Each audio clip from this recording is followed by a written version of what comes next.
Hello, good morning. Nandito tayo ngayon sa World Trade Center, Manila, at saka we are here sa PDMX Diamond Mold Manufacturing Exhibit 2023. Ito, isa sa pinakamaganda na technology sa water treatment. Ito ay kailangan ma-connect natin to sa Philippine Society of Mechanical Engineer Water Manufacturing Technology Exhibit. So, interviewin natin yung mga engineers in charge dito. Ma'am, magandang umaga. We are from Diamante Techno TV and we are here to get some suppliers, technology providers in water para maisama namin sa Manufacturing Water Technology Conference namin on October 12 to 14 inorganize siya ng Philippine Society of Mechanical Engineer. So, ma'am, paliwanag mo lang yung yung pangalan mo, position mo, at saka yung company, at saka anong business nyo.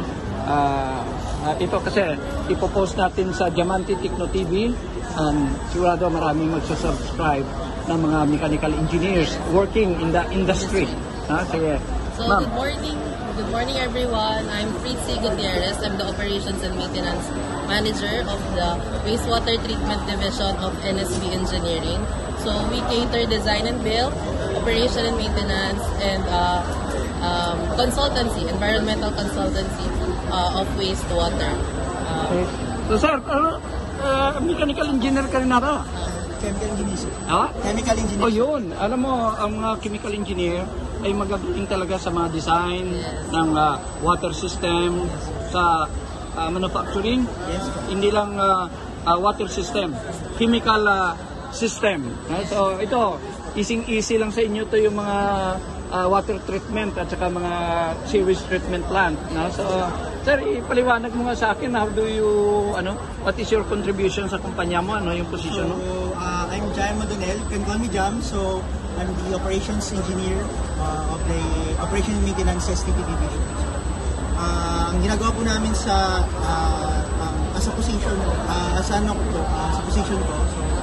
ang ginagawa po namin is we operate and maintenance the STP, the existing STP, and then we do also the same commissioning, the new STPs na ginagawa po namin. So, magaling dalawang boost ang kinuha nyo. Yes, okay, so sa October 12 to 14, mayroong Philippine Society of Mechanical Engineer Convention, Conference, and Product Exhibit. But Philippine Society of Mechanical Engineer is known for organizing machinery exhibit. So, sa water treatment, may mga machinery din dyan. But we introduce manufacturing water conference so that yung lahat na may mga technology sa water when it comes sa manufacturing ng food, maraming kailangan ng industrial manufacturing. So I believe na kayo ay isa sa magiging supplier ng mga manufacturing companies. Okay, so we are inviting you na dalawin yung October 12 sa SMX, okay? And I have my own group of companies na nagsusupply ng mga industrial piping, pumps, filtration, instrumentation. So I think this is a very good collaboration and partnership with your company. You can buy from us the lowest price, good quality na mga piping system components, and of course, yung mga clients naman namin, power plant, semiconductor, at saka sa mga building, ay talagang mai-refer namin sa inyo. Okay? So, ito pangalan, itong nila, yun, waste water treatment. Okay? So, ito ay, yan ang, wastewater treatment. Treatment. Okay? So, anyway, yan yung mga product nila, ang company na, PSB Engineering, okay, yan. Okay. Ito, magagaling to, chemical engineer, mechanical engineer, marketing person. So, please help, subscribe, like yung Diamante Techno TV.